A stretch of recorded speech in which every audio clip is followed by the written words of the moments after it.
Of Nathan's sentences don't seem to be his words, and he questions if Nathan cited them wrong. So let's talk about citing sources in your paper for a minute or so. As we said before, there are two ways you can cite someone else's words in your paper: the paraphrase and the direct quotation.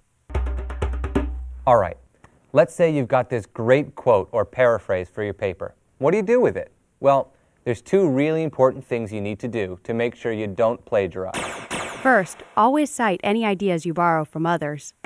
Whether you're quoting someone else's words or putting his or her ideas into your own words, you must credit the author. This isn't a bad thing. Citing someone else's opinion makes your ideas sound more legitimate and makes you a hit at cocktail parties. The second thing you want to make sure you do is cite your source correctly. And just how do you cite a source? Well, how you cite a source depends upon what discipline you're writing in, your professor, and the assignment.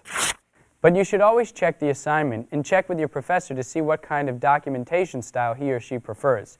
If you ever get confused about what way you're supposed to cite something, then check a style manual. Regardless of which format you use, you will have to acknowledge the source and page number of the quote or idea you borrowed.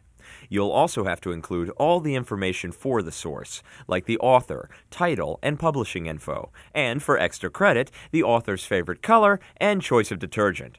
All of these things go in a list of the sources you used at the end of the paper. So now you know how to cite this great quote or paraphrase you have.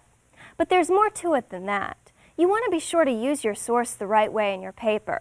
So what's the right way?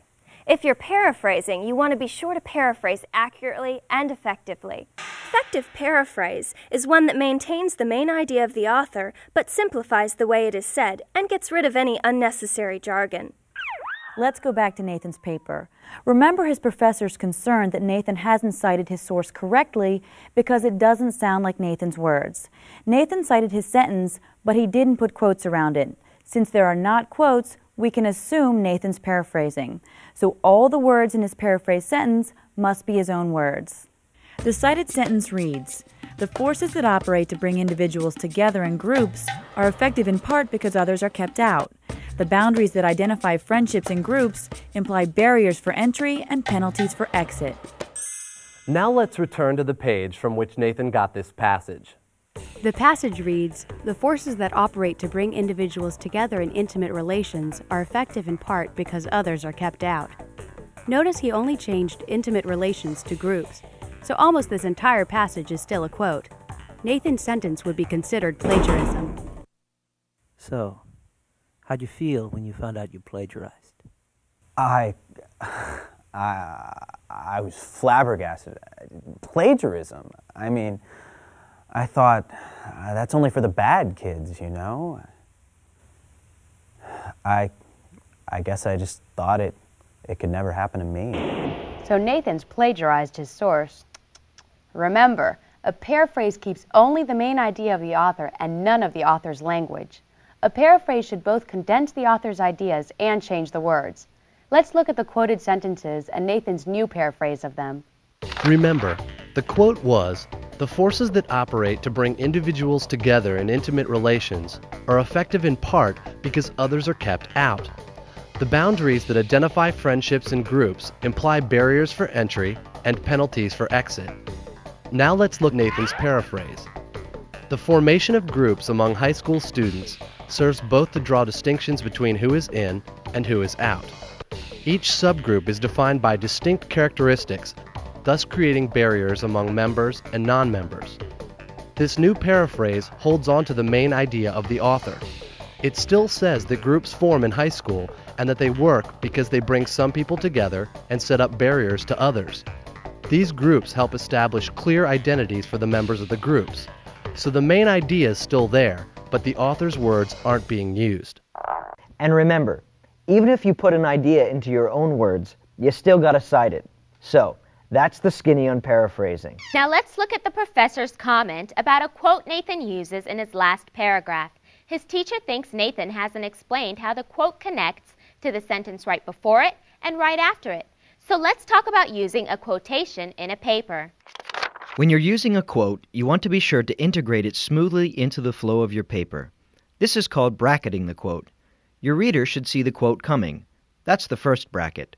The reader shouldn't get lost and fall in some Grand Canyon between your words and the quoted ones. Then the quote comes. After the quote, your reader should understand why you're using this quote. That's the second bracket. The sentence following the quote should explain the quote and make the connection between the quote and your paper. So let's go back to paper number 2 and see how Nathan's used his quote. The revision of the quote will be in paper number 3. Yet whether or not my classifications are skewed, peer group formation as a phenomenon does exist. The most important determinant of a trend, however, is neither merchandisers nor the media. It's the vast, ineffable plasma of intra-teen peer pressure. It's hard for these observations to be anything but subjective. The problem with the quote is that the reader doesn't know why it's being used. Just like tributaries flowing into a river, quotes should flow smoothly into the rest of the paper. That's why you should bracket a quote. Looking at Nathan's paper, we see that the quote does relate to the sentence before it. The sentence before it suggests that peer group formation exists. The quote reaffirms this because it shows that trends are guided by peer pressure, not the media or merchandisers. The problem is that it's not obvious to the reader that the quote is coming, nor why it's being used. So Nathan goes back and inserts a lead sentence into the quotation. Remember, like Ed McMahon for Johnny Carson, so a lead sentence introduces the quote. It provides a transition between the writer's words and the quotation. The two sentences before the quote now read, "Yet whether or not my classifications are skewed, peer group formation as a phenomenon does exist. Never underestimate the power of peers and the pressure they can apply. For example, a recent article chronicles the development of the torn jeans fad, noting, the most important determinant of a trend, however, is neither merchandisers nor the media.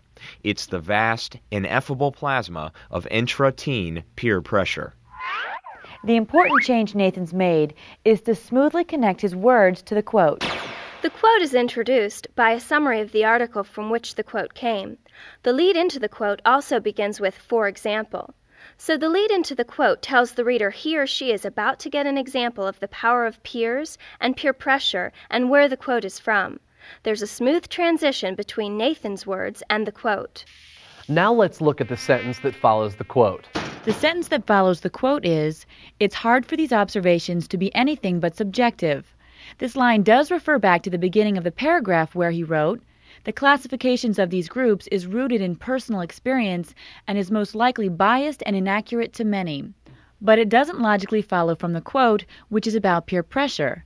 The sentence that follows it is about the subjective nature of his classifications of the different groups.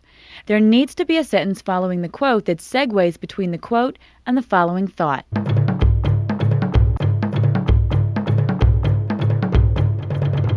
So Nathan decides he will again mention peer pressure, the subject of the quote, after the quotation. That way he's formed a